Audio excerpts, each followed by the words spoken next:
இருள் நிறைந்த உலகில் ஒரு ஒளி வந்தது. அது ஒரு மாதம்.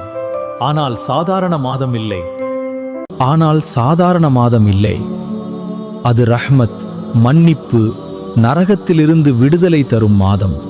1400 ஆண்டுகளுக்கு முன் முகமது ஹிரா குகையில் தியானித்துக் கொண்டிருந்தார்கள்.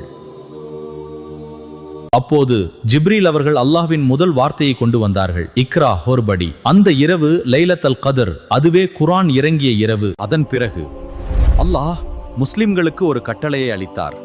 ஓ நம்பிக்கையுள்ளவர்களே, உங்களுக்கு நோன்பு கட்டாயமாக்கப்பட்டது.